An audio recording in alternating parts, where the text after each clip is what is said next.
ನನ್ನ ಮಗ ಯಾಕೆ ತಿರುಗ ಬರ್ತಾ ಇದ್ದಾನೆ ಅಲ್ಲೋಡಲ್ಲ ಸಿಂದಗಾಸಿ ಬರ್ತಾ ಇದ್ದಾನೆ. ಇವ್ರ ಮನೆ ಸಿಂದಗಾಸಿ ಈ ಸಿದ್ದು ಅನ್ನೋನು ಬರ್ತಾ ಇದ್ದಾನೆ. ಏನಕ್ಕೆ ಬರ್ತಾ ಇದ್ದಾನೆ ಅಂತ ಗೊತ್ತಿಲ್ಲ ಕಣೆ. ಏನಕ್ಕೆ ಬರ್ತಾವನೋ ಹೇಳು. ಅಪ್ಪ ಅಮ್ಮ ಇದ್ದಾಗ ನನ್ನ ತಿರುಗಿ ಮಾತಾಡಕ್ಕೆ ಬರ್ತಾ ಇದ್ದಾನೋ ಏನೋ. ನೋಡಿದ್ರೆ ಆಗಲ್ಲ ನನಗೆ. ಯಾಕೋ ಆ ಕಡೆಗೆ ಹೋಗ್ತಾ ಇದ್ದಾನಲ್ಲೇ, ಆ ಕಡೆ ತಿರ್ಕೊಂಡವನೇ. ಇಲ್ಲೇ ಬಂದುಬಿಟ್ರು ಅಡ್ಡ. ಇವ್ರು ನೋಡಿದ್ರೆ ಆಗಲ್ಲ, ನನಗೆ ಅಷ್ಟೇ ಸಿಟ್ಟು ಬರಲ್ಲ. ಏನು ಮಾಡೋಣ, ನನ್ನ ಪಾಡಿಗೆ ನಾನು ಹೋಗ್ತೀನಿ. ಅದೇ ಇವ್ರ ನಾಳೆನೇ ಇನ್ಮೇಲೆ ಬಿಟ್ಟು ಹಾಕ್ಬಿಟ್ಟಿದ್ದೀನಿ, ಡಿಲೀಟ್ ಮಾಡಿಬಿಟ್ಟಿದ್ದೀನಿ ಅಂಥವ್ರನ್ನ ನೋಡೋಕ್ಕೂ ಹೋಗಲ್ಲ ಇನ್ಮೇಲಿಂದ ಎಡ್ಗಣ್ಣಿಂದನ. ಈಗ ಹೋಗ್ತಾ ಇದ್ದಾನಲ್ಲ, ಎಲ್ಲಿಗೆ ಹಿಂಗೆ ಹೋಗ್ತಾ ಇದ್ದಾನೆ ಇತ್ಲಾಗೆ. ನಾನು ನಮ್ಮನೆ ತಕ್ಕ ಬರ್ತಾ ಇದ್ದಾನೇನೋ ಅಂದ್ಕೊಂಡೆ. ನಾನು ಹಂಗೆ ಅಂದ್ಕೊಂಡಪ್ಪ. ಈ ಕಡೆಗೆ ಎಲ್ಲಿ ಹೋಗ್ತಾ ಇದ್ದಾನೆ ಇವನು? ಇಲ್ಲಿ ಯಾರ ಮಂತಕ್ಕೆ ಹೋಗ್ತಾ ಇದ್ದಾನೆ ನೋಡೋಣದಲ್ಲಿ, ನೋಡೋಣ ನೋಡಿ. ಎಲ್ಲಿಗೆ ಹೋಗ್ತಾನೆ ಅಂತ ನೋಡೋಣ. ಇಲ್ಲಿ ಧನುರ್ ಮಂತಕ್ಕೆ ಹೋಗಿದ್ನೇನೋ ಹೊಸ್ಮನೆ ನೋಡ್ಕೊಂಬರಕ್ಕೆ. ಮಾತಾಡ್ಸಲ್ಲ ಕಣೆ ನನ್ನ ಸಲುವಾಗಿ. ಆ ಧನುಷನು ನನ್ನ ಪ್ರೀತಿಸೋಕ್ಕೆ ಇಟ್ಕೊಂಡಾಗಿಂದ ನಾನು ಮಾತಾಡಿಸ್ಬೇಡ ಅಂತ ಹೇಳಿದ್ದೆ. ಆವಾಗಿಂದ ಇವನು ಮಾತಾಡ್ಸಲ್ಲ ಕಣೆ ಅವರು ಇವನ್ನ. ಧನುಷ ಬಂದ್ರ ಅಪ್ಪ ಅಮ್ಮ? ಕಾಸಿದ್ದು ಬಂದಿದ್ದಾರೆ. ಎಲ್ಲೋಗಿದ್ದೆ? ನಾನು ಹಂಗೆ ನಿಮ್ಮ ಮನೆ ಹತ್ರ, ನಿಮ್ಮ ಮನೆ ಹಿಂದೆಗಡೆ ನೋಡ್ತಿದ್ದೆ. ಅವ್ರು ನಿಮ್ಮ ಅಪ್ಪ ನಿಮ್ಮ ಅಮ್ಮ ಬಂದರು, ನಾನು ನೋಡಿಲ್ಲ, ನೋಡ್ಕೊಂಡು ಬಂದೆ ಮನೇಲಿ. ಇಲ್ಲೇ ಹೋಗ್ತಾ ಇದ್ದಾನಲ್ಲ ಇವ್ರ ಮನೆ. ಯಾಕೆನೆ ಮಾತಾಡಿಸ್ತಿರ್ಲಿಲ್ಲಪ್ಪ. ಯಾಕೆ ಅಲ್ಲಿಗೆ ಹೋಗ್ತಾ ಇದ್ದಾನೆ ನನ್ನ ಮಗ? ಒಳಕ್ಕೆ ಹೋದ ಕಣೆ. ಯಾಕೆ ಹೋದ್ನೋ ಏನೋ ನೋಡಿ. ಅವನ ಬಗ್ಗೆ ಏನಕ್ಕೆ ತಲೆ ಕೆಡಿಸ್ಕೊಂಬನ. ಹೋದ್ರೂ ಹೋಗ್ತಾನೆ. ಪಿಟಿಂಗ್ ಇಕ್ಕಕ್ಕೆ ಹೋಗೋದಾನೇನೋ. ಹಿಂಗೆ ಮಾಡಿರು ಹಂಗೆ ಮಾಡಿರು ಅಂತ ಎಲ್ಲ ಹೇಳಕ್ಕೆ ಹೋಗ್ತಾನೆ. ಹೇಳ್ಬಿಡು, ನಾವೇನು ಹೆದ್ರಿಕೆಂಬಲ್ಲ. ಹೇಳ್ಕೆಂಬ್ಲೇಳು ಈ ನನ್ನ ಮಗನ. ನಾವಂತೂ ಏನಂದ್ರೆ ನೀವೊಂದು ಮದುವೆ ಆಗಲ್ಲ. ಇವನು ನೋಡಲಿ ಅಂತ ಹೋಗ್ತಾನೆ. ಇವ್ರನ್ನ ಮಾತಾಡ್ಸ್ಕೊಂಡು ಚೆನ್ನಾಗಿದ್ದಾನಪ್ಪ ಇವನು ಅಂತೇಳಿ ತೋರಿಸ್ಕೊಂಬಕ್ಕೆ ಹೋಗ್ತಾ ಇದ್ದಾನೆ. ನಾವು ಹೋಗ್ಲೇಳು, ನಾವೇನೇನು ಇವ್ನು ನೋಡೇನು ಒಟ್ಟರ್ಕಮಲ್ಲ. ನಮಗೆ ಗೊತ್ತಾಯ್ತು ತಗ ಹೆಂಗಿರ್ಬೇಕು ಅಂತ, ಯಾರ ತಗ ಹೆಂಗಿರ್ಬೇಕು ಅಂತ ನಮಗೆ ಗೊತ್ತಿದ್ರೆ ಸಾಕು. ಇನ್ನು ಯಾರನ್ನ ಕಟ್ಕೊಂಡು ಏನಾಗೋದು ಏನೈತಿ. ಹೋದ್ರು ಹೋಗ್ತಾನೆ ಮಾತಾಡ್ಸ್ಕೊಂಡು ಚೆನ್ನಾಗಿರ್ಲೇಳು. ಮಾತಾಡಿಸ್ತಿರ್ಲಿಲ್ಲಪ್ಪ. ಇವಾಗ ನಾವು ನಿಂತ್ಕೊಂಡಿರೋದು ನೋಡಿ ಒಳಕ್ಕೆ ಹೋಗ್ತಾನೆ. ಧನುಷಾ ಅಂತಲೇ ಮಾತಾಡ್ಕೊಂಡು ಹೋಗ್ತಾನೆ. ಇವಾಗ ಅವಳು ಮಾತಾಡಿಸ್ತಾಳೇನು, ಅದಕ್ಕೆ ಹೋಗ್ತಾರೆ. ಎಲ್ಲ ಇವಾಗ ನಮ್ಮ ಎದುರಿಗೆ ಬಿಲ್ಡಪ್ ಕೊಡಕ್ಕೆ ಬರ್ತಾ ಓಸೋನು ಇವಾಗ. ಇರ್ಲೇಳು, ಚೆನ್ನಾಗಿರ್ಲೇಳು ತಗ. ಹೆಂಗೋ ನಮ್ಗೆ ಹೆಂಗಿರ್ಬೇಕು ಅಂಬೋದು ಗೊತ್ತೈತಿ. ನನಗೂ ಗೊತ್ತೈತಿ ಏನು ಹೆಂಗಿರ್ಬೇಕು ಅಂಬೋದು. ಯಾರ ಬಗ್ಗೆನೂ ನಾವು ಅಷ್ಟು ಚಿಂತೆ ಮಾಡೋಕ್ಕೆ ಹೋಗಲ್ಲ. ನಮ್ದು ಎಷ್ಟಾಯ್ತು ನಾವು ಅಷ್ಟು ನೋಡ್ಕೊಂಡಿರ್ತೀವಿ. ಇನ್ನು ಯಾರನ್ನ ಮಾತಾಡ್ಸ್ಕೊಂಡು ಯಾರನ್ನ ಹೆಂಗೇನ ಇರಲಿ, ಯಾರನ್ನೇನು ನಂಬ್ಕೊಂಡು ಜೀವನ ಮಾಡಲ್ಲ. ಯಾರೇನು ಅವ್ರವ್ರ ಜೀವನ ಅವ್ರು ನೋಡ್ಕೊಂತಾರೆ. ಇವನೇನು ಅನ್ಕೊಳ್ಳೋನೆ, ನಾನು ಬಿಟ್ಟರೆ ಇವಳು ಇನ್ಯಾರು ಮದುವೆ ಆಗಲ್ಲ ಅಂತ ತಿಳ್ಕೊಳ್ಳೋನು ಇವನು. ಇವನು ಬರೀ ಬಿಲ್ಡಪ್ ತ 10 ರೂಪಾಯಿ ಖರ್ಚು ಮಾಡೋ ಯೋಗ್ಯತೆ ಇಲ್ಲ ಇವನಿಗೆ. ಇವಂದೇನು ಹೇಳ್ತೀಯ? ಇವ್ನ ಹಣೆ ಬಾರಕ್ಕೆ ಎಲ್ಲಿ 10 ರೂಪಾಯಿ ಏನು ಖರ್ಚು ಮಾಡವನೆ. ಕಂಜಸ್ ನನ್ನ ಮಗ, ಕಂಜಸ್. ಅಲ್ಲ ಒಳಕ್ಕೆ ಹೋದ್ನಲ್ಲ, ನಾನು ಯಾಕೆ ಹೋದ ಅಂತ. ಯಾಕಂದ್ರೆ ಹೋಗ್ಲಿ ಬಾರೆ ಹತ್ಲಾಗಿ ಅದನ್ನೇ ಯಾಕೆ ತಲೆ ಕೆಡಿಸ್ಕೊಂತೀಯ? ಇಲ್ಲಿ ನಿಂತ್ಕೊಂಡು ಕೇಳಿಸ್ಕೊಂಬನ ಏನು ಮಾತಾಡ್ತಿದ್ದಾರೆ ಏನು ಎತ್ತ ಅಂತ. ಏನಾನ ಮಾತಾಡ್ಕೊಂಡು ಹಾಳಾಗೋಗ್ಲಿ ಬಾರೆ ಮುತ್ತು. ಅವನ ಬಗ್ಗೆ ಏನಕ್ಕೆ ತಲೆ ಕೆಡಿಸ್ಕೋಬೇಕು ಹೇಳು? ಮಾತಾಡಿದ್ರು ಮಾತಾಡ್ಲಿ ಹೇಳು. ಅವ್ರ ಪಾಡಿಗೆ ಅವ್ರು ಏನಾನ ಮಾತಾಡ್ಕೊಂಬ್ಲೇಳು, ನಮ್ಗೆ ಏನಕ್ಕೆ ಬಾ. ಅವನ ಬಗ್ಗೆ ಯಾಕೆ ಅದು ಊರಿಗೆ ಹೋಗಲ್ಲ ಅಂದಮೇಲೆ ಅದು ದಾರಿ ಸುದ್ದಿ ಏನಕ್ಕೆ ನಮಗೆ? ಅವ್ನು ಮಾತಾಡ್ಸಲ್ಲ ಅಂದಮೇಲೆ ಅವನ ಬಗ್ಗೆ ನಾವು ತಿಳ್ಕೊಂಡು ಏನಾಗೋದು ಏನೈತೆ ಬಾ. ಅಲ್ಲ ಯಾಕೆ ಹೋದ್ನೋ ಏನೋ, ನಮ್ಮ ಬಗ್ಗೆ ಏನಾನ ಮಾತಾಡ್ತಾನೋ, ನಮ್ಮನ್ನ ಏನಾನ ಬೈಕಂತಾನೋ ಏನೋ ಅಂತೇಳಿ ನಾನು ಅದಕ್ಕೆ ನಮ್ಮನ್ನೇನಾನ ಮಾತಾಡ್ತಾನೇನೋ ನಮ್ಮ ಬಗ್ಗೆ ಅಂತ ಕೇಳಿಸ್ಕೊಂಬನ ಅಂತಿದ್ದೆ. ಬಾರೆ ಮುತ್ತು, ಅದನ್ನೆಲ್ಲ ಏನಕ್ಕೆ ತಲೆ ಕೆಡಿಸ್ಕೊಂತೀಯ? ಅದನ್ನೆಲ್ಲ ಯಾಕೆ ತಲೆ ಕೆಡಿಸ್ಕೊಂಬಕ್ಕೋಬೇಡ. ಏನಾರ ಮಾತಾಡ್ಕೊಂಬ್ಲೇಳು, ನಮ್ಮ ಬಗ್ಗೆನೇ ಮಾತಾಡಲಿ, ನಮ್ಮ ಸುದ್ದಿನೇ ಮಾತಾಡಲಿ, ಏನಾದರೂ ಮಾತಾಡ್ಕೊಂಬ್ಲೇಳು ಬಾ. ನೀನೇನು ತಲೆ ಕೆಡಿಸ್ಕೋಬೇಡ. ಏನಪ್ಪ, ಏನು ಮಾತಾಡಬೇಕು? ಅಪ್ಪ ಧನುಷನ್ ಮದುವೆ ವಿಷಯ ಅಪ್ಪ. ಸಿದ್ದು ಇವನು ನನ್ನ ಫ್ರೆಂಡು, ಗೊತ್ತಲ್ಲ ನಿನಗೆ ಇವನೆಂಥವನು ಅಂತೇಳಿ. ಗೊತ್ತು ಕಣಪ್ಪ, ಗೊತ್ತು. ಸಿದ್ದಪ್ಪನ ನೋಡಿದ್ದೀನಿ.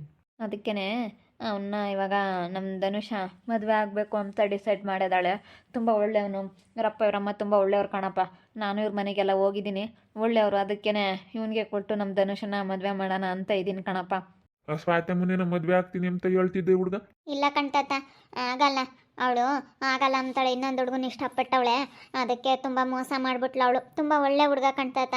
ಏನೋ ಅದು ಆ ವಯಸ್ಸಲ್ಲಿ ಮನಸ್ಸು ಜಾರೋದು ಸಹಜ. ಅಂಥ ಟೈಮಲ್ಲಿ ತಪ್ಪು ಮಾಡಿದಾನೆ ಸಿದ್ದು, ಇಲ್ಲ ಅಂತಲ್ಲ. ಅದನ್ನೇ ಇದು ಮಾಡ್ಕೊಂಡು ಹೋಗ್ಬಾರ್ದು. ನಮ್ಮ ಜೀವನ ಚೆನ್ನಾಗಿರೋದು ನಾವು ನೋಡ್ಕೋಬೇಕು ಅಂತೇಳಿ ನಾನು ನಿರ್ಧಾರ ಮಾಡಿಕೊಂಡು 10 ಎಕರೆ ಜಮೀನು ಐತೆ, 1 ಎಕರೆ ಅಡಿಕೆ ತೋಟ, ತೆಂಗಿನ ತೋಟ, ಮತ್ತು ಮನೆಯೆಲ್ಲನ ಕಟ್ಸಿದ್ದಾರೆ, ಚೆನ್ನಾಗಿದ್ದಾರೆ. ನಮ್ಮ ಜೀವನ ಚೆನ್ನಾಗಿರುತ್ತೆ. ಆದರೆ ನಮ್ಮ ಜೀವನ ಚೆನ್ನಾಗೇ ಆಗುತ್ತಲ್ಲ.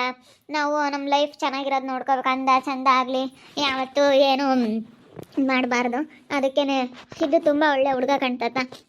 ನನಗಿನ್ನ ನಮ್ಮ ಅಣ್ಣನಿಗೆ ಚೆನ್ನಾಗಿ ಗೊತ್ತು. ಅವ್ರು ತಿರ್ಗಾ ಬೈಕೆಂಬ್ತಾಳೆ ಒಟ್ಟು ಅದು ಇದು ಅಂತ. ಅವ್ರು ಬೈಕೆಂಬೋದು ಒಟ್ಟು ಸವಾಸ ಅಲ್ಲ. ಅವ್ರ್ಯಾಕೆ ಬೈಕಂತಾರಕ್ಕ? ಅವ್ರೇನು ಬೈಕಮ್ಮ ಅಂಥದ್ದೇನಿಲ್ಲ. ಇವತ್ತು ನಾನು ಧನುಷನ್ ಮದುವೆ ಆಗ್ತೀನಿ, ತುಂಬ ಚೆನ್ನಾಗಿ ನೋಡ್ಕೊಂತೀನಿ ಅಷ್ಟೇ.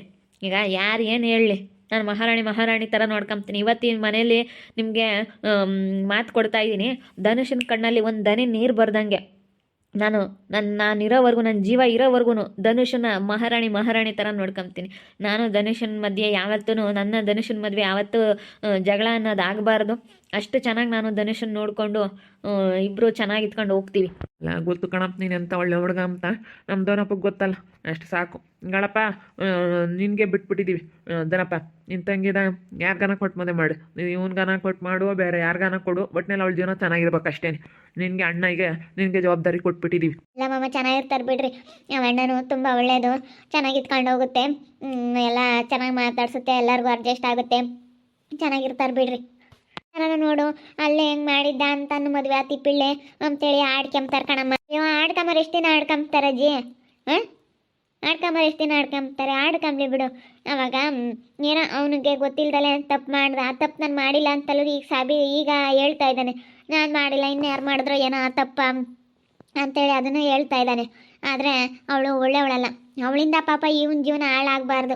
ತುಂಬ ಒಳ್ಳೆ ಹುಡುಗ, ಅದಕ್ಕೋಸ್ಕರ ನಾನೇ ನಿರ್ಧಾರ ತಗೊಂಡು ಈಗ ನಾನು ಏನು ಬಂದ್ರೂ, ನಾನು ಏನೇ ಕಷ್ಟ ಬರಲಿ ನಾನು ಅನುಭವಿಸ್ಕೊಂಡು ಈಗ ನಾನು ಸಿದ್ಧನ ಮದುವೆ ಆಗಿ ನಾನು ಚೆನ್ನಾಗಿ ಇಟ್ಕೊಂಡು ಹೋಗ್ತೀನಿ. ಏನು ಬಂದರೂ ಅನುಭವಿಸ್ತೀನಿ ನಾನು ಅಷ್ಟೇ. ನನಗೆ ಭರವಸೆ ಇದೆ, ಸಿದ್ಧನ ಮದುವೆ ಆದರೆ ನಾನು ತುಂಬ ಚೆನ್ನಾಗಿರ್ತೀನಿ, ಚೆನ್ನಾಗಿ ಇಟ್ಕೊಂಡು ಹೋಗ್ತೀನಿ ಅಂತೇಳಿ ನನಗೆ ತುಂಬ ಭರವಸೆ ಐತೆ. ನಾನು ಚೆನ್ನಾಗಿರ್ತೀನಿ ಅಷ್ಟೇ. ಜನೋಣ ಹೇಳು ಅಪ್ಪ ಅಮ್ಮನಿಗೂ ಅಮ್ಮನಿಗೂ ಒಪ್ಕೊಳ್ಳೋಕ್ಕೆ. ಒಪ್ಕೊಂಡಾರಲ್ಲ ಅಮ್ಮ, ನಿಮಗೂ ಒಪ್ಪಿಗೆ ಐತೇನಮ್ಮ? ಅಜ್ಜಿ ತಾತ ನಿಮ್ಗೆಲ್ರಿಗೂ ಒಪ್ಪಿಗೆ ಐತಾ? ಒಟ್ನಲ್ಲಿ ಚೆನ್ನಾಗಿರ್ಬೇಕಪ್ಪ, ಚೆನ್ನಾಗಿದ್ರೆ ಸಾಕು. ಯಾರೇ ಆಗಲಿ ಅಂದ ಸಣ್ಣ ತಂದು ಏನು ಮಾಡೋಕ್ಕಾಗಲ್ಲ, ಒಟ್ಟಿನಾಗೆ ಚೆನ್ನಾಗಿರ್ಬೇಕು, ಅವ್ರ ಜೀವನ ಚೆನ್ನಾಗಿದ್ರೆ ಸಾಕು. ನಮಗೂ ಅಷ್ಟೇ ಅಪ್ಪ, ನಮ್ದೇನಿಲ್ಲ, ಒಟ್ಟಿನಲ್ಲಿ ಚೆನ್ನಾಗಿರ್ಬೇಕು ಯಾರನ ಆತು. ಪಾಪ ನಿಮ್ಮ ಮೇಲೆ ನಂಬಿಕೆ ಇಟ್ಕೊಂಡು ಪಾಪ ನಿನಗೆ ಗೊತ್ತೈತಿ ಯಾರು ಹೆಂಗೆ ಅಂತ. ಇವಾಗ ನನ್ನ ಮಗುಗೆ ಯಾರು ಹೆಂಗೆ ಇದ್ದಾರೆ, ಯಾರು ಎಂಥ ಜನ ಅಂತ ಎಲ್ಲ ತಿಳ್ಕೊಂಡಿದ್ಯಾ ನೀನು. ನಿನ್ನ ಮೇಲೆ ನಾವು ಇದು ಮಾಡ್ಕೊಂಡು ನಾವೇನು ತಲೆ ಕೆಡಿಸ್ಕೊಳಕೋಲ್ಲ. ಕೊಟ್ಟು ಮಾಡಪ್ಪ, ಕೊಟ್ಟು ಮಾಡು ಮಗಳಪ್ಪ. ನಾವೇ ನಿನ್ನ ಮನೆ ಕಟ್ಕೊಂತ ಇದ್ದೀವಿ, ಸದ್ಯಕ್ಕೆ ಮದುವೆ ಮಾಡೋಕ್ಕಾಗಲ್ಲ, ಅಂದರೆ ಗೃಹಪ್ರವೇಶ ಮಾಡಬೇಕು ಅಂದ್ಕೊಂಡಿದ್ದೀವಿ. ಗೃಹಪ್ರವೇಶ ಆದಮೇಲೆ ಆದರೆ ಇನ್ನೊಂದಿಷ್ಟು ಜೋರಾಗಿ ಮಾಡ್ತೀವಿ. ಇನ್ನು ಒಂದು 3 ತಿಂಗಳು 4-5 ತಿಂಗಳು ಆಗುತ್ತೆ ಅಂತ ಹೇಳ್ತಾರೆ. ಹಿಂಗೆ ಮನೆ ಕೆಲಸ ಸ್ವಲ್ಪ ನಾವು ಹಿಂಗೆ ನಿಧಾನವಾಗಿ ದುಡ್ಡೆಲ್ಲ ಖಾಲಿ ಆಗೈತೆ, ದುಡ್ದು ಮಾಡ್ತಾಯಿದ್ವಿ. ಅದು ಒಂದು 10 ಲಕ್ಷಕ್ಕೆ ಲೆಕ್ಕಾಚಾರ, 12 ಲಕ್ಷಕ್ಕೆ ಲೆಕ್ಕಾಚಾರ ಕಮ್ಮಂಗೆ ಮಾಡಿದ್ವಿ. ಆದರೆ ಅದು ಜಾಸ್ತಿ ಆಗ್ಬಿಡ್ತು. ಅದಕ್ಕೆ ಇವಾಗ ಸುಮ್ಮನೆ ಸಾಲ ಮಾಡ್ಕೊಂಡ್ರೆ ಏನು ಅಂತೇಳಿ ಹಿಂಗೆ ಸ್ವಲ್ಪ ಇಸ್ಕೊಂಡಿದ್ವಿ. ಅಲ್ಲೇ ಬೇರೆ ಇರ್ತಾಗೆ ಒಂದು 2 ಲಕ್ಷ. ತಿರ್ಗಿ ಇವಾಗ ಇವರಿಬ್ಬರು ದುಡಿತಾರಲ್ಲ, ಅದಕ್ಕೆ ಬಂದಂಗೆ ದುಡ್ದು ಕಟ್ಟೋಣ, ದುಡ್ದು ಒಂದೊಂದೇ ಮಾಡಿಸ್ಕೊಂಬನ ಅಂತ ನಾವು ಇನ್ನು ಸದ್ಯಕ್ಕೆ ಮನೆ ಎಲ್ಲ ಮಾಡಿಸ್ಕೊಂತ ಇದೀವಿ ಕಣಪ್ಪ. ಸರಿ ಆಯ್ತಕ್ಕ, ನಿಮ್ಮ ಕಷ್ಟನೂ ಅರ್ಥ ಆಗುತ್ತೆ. ಮನೆ ಕಟ್ಟೋದಂದ್ರೆ ಅಷ್ಟು ಸುಲಭ ಅಲ್ಲ. ಮನೆ ಕಟ್ಟಿ ನೋಡು, ಮದುವೆ ಮಾಡಿ ನೋಡು ಅಂತೇಳಿ ಗಾದೆನೇ ಐತೆ. ಮದುವೆ ಹೆಂಗೋ ಒಂದು ಮಾಡ್ಬೋದು, ಆದರೆ ಮನೆ ಕಟ್ಟೋದು ತುಂಬ ಕಷ್ಟ. ನನಗೂ ನಿಮ್ಮ ಕಷ್ಟ ಏನಂತ ಅರ್ಥ ಆಗ್ತೈತೆ. ಸರಿ ಆಯಿತು, ನಾನು ನಿಮಗೆ ಹೇಳ್ತೀನಿ, ನಾನೆಲ್ಲ ನಿಮಗೆ ಮಾಡಿಕೊಡ್ತೀನಿ. ನೀವೇನು ತಲೆ ಕೆಡಿಸ್ಕೋಬೇಡಿ. ನಾನೆಲ್ಲನ ಮುಂದೆ ನಿಂತ್ಕೊಂಡು ಜವಾಬ್ದಾರಿ ತೊಗೊಂಡು ಮನೆ ಕೆಲಸ ಆಗಿರ್ಬೋದು ಎಲ್ಲ ಮಾಡಿಕೊಂಡು ಧನುಷನ್ ಚೆನ್ನಾಗಿ ನೋಡ್ಕೊತೀನಿ. ನಿಮ್ಮ ಮುಂದೆ ಇವತ್ತು ಹೇಳ್ತಾ ಇದ್ದೀನಿ. ಇನ್ನು ಮುಂದೆ ಎಷ್ಟು ವರ್ಷ ಆದ್ರೂ ಇದೇ ಮಾತಾಡ್ತೀನಿ, ಮಾತು ಬದಲಾಯಿಸಲ್ಲ. ಮತ್ತು ಇದೇನಪ್ಪ ಅವತ್ತು ಹಿಂಗೆ ಹೇಳಿದ್ದೆ, ಇವತ್ತು ಈ ರೀತಿ ಇದೆಯಾ ಅಂತೇಳಿ ನಿಮ್ಮ ಹತ್ರ ಒಂದು ಮಾತು ಬರಬಾರ್ದು, ಹಂಗೆ ಅನ್ನಿಸ್ಕೋಬಾರ್ದು. ಎಲ್ಲರ ಎದುರಿಗೂ ಚೆನ್ನಾಗಿ ಇಟ್ಕೊಂಡು ಧನುಷನ್ ಚೆನ್ನಾಗಿ ನೋಡಿಕೊಂಡು ನನ್ನ ಧನುಷನ್ ಮದುವೆ ಆಗಿ ಚೆನ್ನಾಗಿರ್ತೀನಿ. ಚೆನ್ನಾಗಿರೋದೆ ಕಣಪ್ಪ ಬೇಕಾಗಿರೋ. ಚೆನ್ನಾಗಿದ್ರೆ ಯಾರು ಏನೂ ಮಾತಾಡಲ್ಲ. ನೀಟ್ ಕೆಟ್ಟ ಮನೆ ಐತೆ ಅಂದ್ರೇ ಮಾತಾಡೋದು ಜನ. ಎಲ್ಲ ಮನೆಗೆಲ್ಲ ಚೆನ್ನಾಗೈತೆ ಅಂತಂದ್ರೆ ಬಿಡು ಎಲ್ಲ ಚೆನ್ನಾಗಿದ್ದಾರೆ ಅಂತ ಯಾರು ಏನು ಮಾತಾಡೋಕೆ ಹೋಗಲ್ಲ. ನೀಟ್ ಚೆನ್ನಾಗಿಲ್ಲ ಅಂದರೆ ಹಂಗೆ ಹಿಂಗೆ ಅವ್ರಿಗೆ ಆಗಬಾರ್ದಾಗಿತ್ತು, ಹಿಂಗಾಗಿತ್ತಂತೆ ಮುಂಚೆಗೆ ನೋಡ ಹುಡುಗಿಗೆ ಬುದ್ಧಿ ಬೇಡವೆ, ಹಿಂಗೆ ಇದನ್ನೆಲ್ಲ ಅವ್ರು ಯೋಚನೆ ಮಾಡಬೇಕಾಗಿತ್ತು, ಹಿಂಗಾಗಿತ್ತಂತೆ ಅಂತೆ ಕಂತೆಗಳು ಮಾತುಗಳು ಜಾಸ್ತಿ ಆಗ್ತವೆ. ಆವಾಗ ಇಂಥವಕ್ಕೆ ಮಾತಾಡೋಕ್ಕೆ ನೀವು ಅವಕಾಶ ಮಾಡಿಕೊಡಬಾರ್ದು. ಆಗಿದ್ಕೂ ಈಗಳಪ್ಪ ಹುಡುಗಿ ಹಿಂಗೆ ಆಯ್ತು ನೋಡು ಚೆನ್ನಾಗಿದ್ದಾರಪ್ಪ, ಹೆಂಗೋ ಹುಡುಗಿ ಜೀವನ ಚೆನ್ನಾಗೈತೆ ಅಂತೇಳಿ ಹಂಗೆ ಮಾತಾಡ್ತಾರೆ. ಹಂಗೆ ಮಾತಾಡೋ ಥರ ಇರಬೇಕು ಒಟ್ಟಿನಲ್ಲಿ ಅಷ್ಟೇ. ನಮ್ಮಪ್ಪ ನಮ್ಮಮ್ಮನ ತಗೋ ಎಲ್ಲ ಮಾತಾಡಿ ಇವಾಗ ನಮ್ಮಪ್ಪ ನಮ್ಮಮ್ಮನ ಒಪ್ಕೊಂಡ್ರು. ನೀನೇ ಒಟ್ಟಿನಲ್ಲಿ ನಿನ್ನ ತಂಗಿನ ಒಳ್ಳೆ ಮನೆ ಸೇರ್ಸಪ್ಪ ಅಂದರು. ಸಿದ್ಧನು ಅದೇ ಹೇಳ್ತಾ ಇದ್ದಾರೆ, ನಾನು ಮಾತ್ರ ತುಂಬ ಚೆನ್ನಾಗಿ ನೋಡ್ಕೊಂತೀನಿ ಅಂತ. ಅವಳು ಅಷ್ಟೇ, ನನ್ನ ತಂಗಿ ಇವಾಗ ಏನು ಬಂದರೂ ನಾನು ಅನುಭವಿಸ್ಕೊಂಡು ಹೋಗ್ತೀನಿ ಅಂತ ತುಂಬ ಇಷ್ಟಪಟ್ಟಳು. ಯಾಕಂದರೆ ಒಳ್ಳೆ ಹುಡುಗ, ಅವಳು ಒಳ್ಳೆ ಮನಸ್ಸಿಂದ, ಅವಳ ಆಲೋಚನೆಯೇ ಬೇರೆ. ಅವಳು ತುಂಬ ಆಳವಾಗಿ ಯೋಚನೆ ಮಾಡಿದಾಳೆ ನನ್ನ ತಂಗಿ. ಅವಳು ಯಾವತ್ತು ಅಂದ ಚಂದಕ್ಕೆಲ್ಲ ಬೆರಗಾಗಿಲ್ಲ ಈ ಸ್ವಾತಿ ಥರ. ಅವಳು ಒಳ್ಳೆತನಕ್ಕೆ ಒಳ್ಳೆ ಗುಣ ಐತಿ, ಅವನಿಗೆ ಮೋಸ ಆಗಬಾರ್ದು. ನಾನು ಚೆನ್ನಾಗಿರ್ಬೋದಲ್ಲ ಬಿಡು, ಅದು ಒಂದು ವಯಸ್ಸು ಅಂದಮೇಲೆ ಎಲ್ಲ ತಪ್ಪು ಮಾಡ್ತಾರೆ. ಅದು ಒಂದು ಸತಿ ಯಾರೇ ಆಗಲಿ ತಪ್ಪು ಮಾಡೋದು ಸಹಜ ಅಂತೇಳಿ, ಆ ವಯಸ್ಸು ಅನ್ನೋದು ಜಾರೋದು ಸಹಜ ಅಂತೇಳಿ ತಿಳ್ಕೊಂಡು ಈ ರೀತಿ ನಿರ್ಧಾರ ಮಾಡಿಕೊಂಡು ಒಟ್ಟಿನಲ್ಲಿ ಯಾರು ಏನಾದರೂ ಮಾತಾಡ್ಕೊಂಬ್ಲಿ, ನಮ್ಮ ಜೀವನ ಚೆನ್ನಾಗಿರಬೇಕು, ನಮ್ಮ ಜೀವನ ಚೆನ್ನಾಗೇ ನಾವು ಜೀವನ ಮಾಡಿಕೊಂಡು ಸಂತೋಷವಾಗಿ ಖುಷಿಯಾಗಿರೋದನ್ನ ನೋಡ್ಬೇಕಷ್ಟೇ. 1000 ಜನ ಮಾತಾಡಲಿ ತಲೆ ಕೆಡಿಸ್ಕೋಬಾರ್ದು. ನಮ್ಗೆ ಒಟ್ಟಿನಲ್ಲಿ ನಮ್ಮ ದುಡಿಮೆ ನಾವು ಮಾಡಬೇಕು, ನಮ್ಮ ಜೀವನ ನಾವು ಮಾಡಬೇಕು, ನಾವು ಎಲ್ಲರಂತೆ ನಾವು ಖುಷಿಯಾಗಿ ಚೆನ್ನಾಗಿರ್ಬೇಕು ಅಷ್ಟೇ. ಅದು ಇರೋ ಜೀವನದಲ್ಲಿ ತುಂಬ ಖುಷಿಯಾಗಿರೋದು ಮುಖ್ಯ. ನೋಡ್ತಾ ಇರಿ, ಆಗ್ಬೋದಂತ ಮುಂದಿನ ಭಾಗದಲ್ಲಿ ನೋಡ್ತಾ ಇರಿ. ಹಾಗೆ ವಿಡಿಯೋ ಬಗ್ಗೆ ನಿಮ್ಮ ಒಬ್ಬಿಬ್ಬರನ್ನ ಕಮೆಂಟ್ ಮಾಡಿರಿ. ಹಾಗೆ ವಿಡಿಯೋ ಎಷ್ಟಾಗಿದ್ರೆ ಲೈಕ್ ಮಾಡಿ, ಶೇರ್ ಮಾಡಿ. ಇನ್ನೂ ಯಾರ್ಯಾರು ನಮ್ಮ ಚಾನಲ್ ಸಬ್ಸ್ಕ್ರೈಬ್ ಮಾಡ್ಕೊಂಡಿಲ್ಲ ತಪ್ಪದೆ ಕೂಡಲೇ ಸಬ್ಸ್ಕ್ರೈಬ್ ಮಾಡ್ಕೊಳ್ಳಿ. ಓಕೆ ವೀಕ್ಷಕರೇ, ಧನ್ಯವಾದಗಳು.